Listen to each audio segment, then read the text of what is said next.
అది మొన్నటిదాకా బిజీగా ఉన్నావు, ఇటు ఎలక్షన్ క్యాంపెయిన్ ఎలా చేస్తూ ఇప్పుడు ఇటు వచ్చేసారు. ఏమంటే ఆ క్యాంపెయిన్ అయిపోయింది, ఇప్పుడు వాళ్ళు రోలింగ్ కూడా చేస్తున్నారు. ఎందుకండి అంటే త్వరలో నీకు ఎమ్మెల్సీ కూడా ఇవ్వబోతున్నారంట. ఎమ్మెల్సీ జనసేన తరపు నుంచి నీకు ఎమ్మెల్సీ వస్తుంది అనేసి అయితే ఉంది. అలాంటివి ఏం లేవండి. నేను కళ్యాణ్ గారి కోసం వర్క్ చేశాను. ఆయన బేసిక్గా ఆయన అంటే ఎంత ఇష్టం అంటే, ఆయన ఆనందంలో ఉన్నప్పుడు దూరం నుంచి చూడడం ఇష్టం, ఆయన బాధలో ఉంటే దగ్గరికి వెళ్ళి చూసుకోవడం ఇష్టం, అంతే. అంతేనా? ఓకే. అయితే ఇప్పుడు అంటే ఈ ఎలక్షన్ టైంలో మొత్తం మనం చూస్తాం. కాకపోతే ఏంటంటే కొంత అల్లు అర్జున్ గారి పైన కొంత ట్రోల్స్ చేస్తున్నారు. అది పర్టికులర్ కొంత ఏరే వాళ్ళు సంబంధించి. మీరు కూర్చుంది అల్లు అర్జున్ గారి థియేటర్లో, మనం అల్లు అర్జున్ గారి గురించి ఇప్పుడు ఒక నేషనల్ అవార్డు విన్నర్ అండి. ఆయనకి మనం ఆయన మీద ఎవరైనా ట్రోల్ చేసే వాళ్ళకి నేను జనరల్గా చెప్తున్నాను, కళ్యాణ్ గారికి కానీ లేకపోతే మెగా ఫ్యామిలీ వాళ్ళకి కానీ ఎవరికి కూడా అలాంటి ఫీలింగ్ ఎప్పుడూ ఉండదు. వాళ్ళంతా ఎప్పుడూ ఒకటే.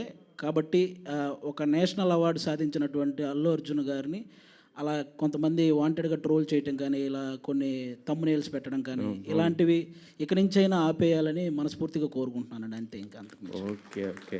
అశ్విన్ గారు హాయ్. అశ్విన్ గారు ఇక్కడండి.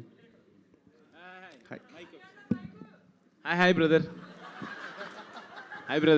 హాయ్. యాక్చువల్గా మీరు బ్యాక్ టు బ్యాక్ సినిమాలు చేసే ఛాన్స్ ఉన్నప్పటికీ కూడా సెలెక్టివ్గా చేస్తున్నారు. హిడింబా తర్వాత మళ్ళీ 1 year తర్వాత శివంబాజీ చేశారు. ఎందుకంత గ్యాప్ తీసుకుంటూ ఉంటారు?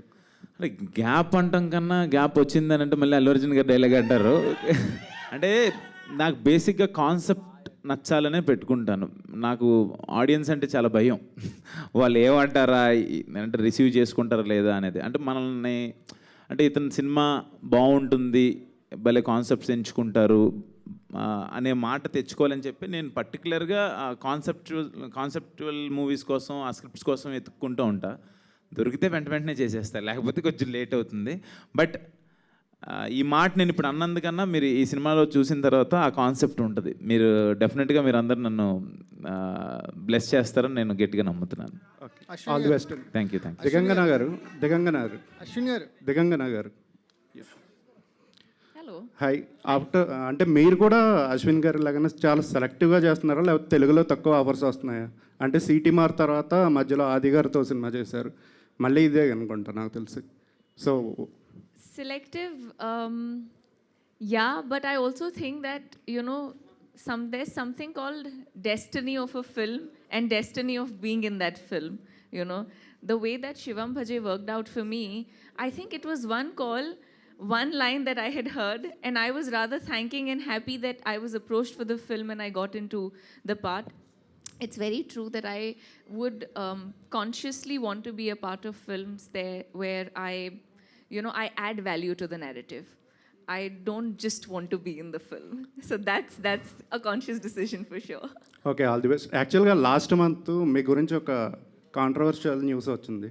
So you will hear the reply of that. I have the RTI is supposed to come in 2-3 days, so you'll hear that.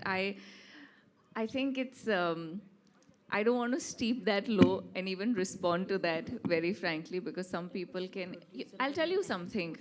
Since you've asked me that question, actors or anybody who's a public figure is always very fragile, right? Tomorrow anybody can stand up, say something about you, and you'll have to defend yourself, right? You can't go ahead and debate with that person because it will never make sense, right? And I think that's pretty much what I had to do. There was a time that I thought maybe I should just respond to it and say that it's just so stupid and baseless. And now, everybody in Mumbai knows it too. And you guys will hear it too in like 2-3 days. But at the same time, when somebody does something like this, of course, people like you and other people who must have read it, there is that thought that crosses your head that, could this be true?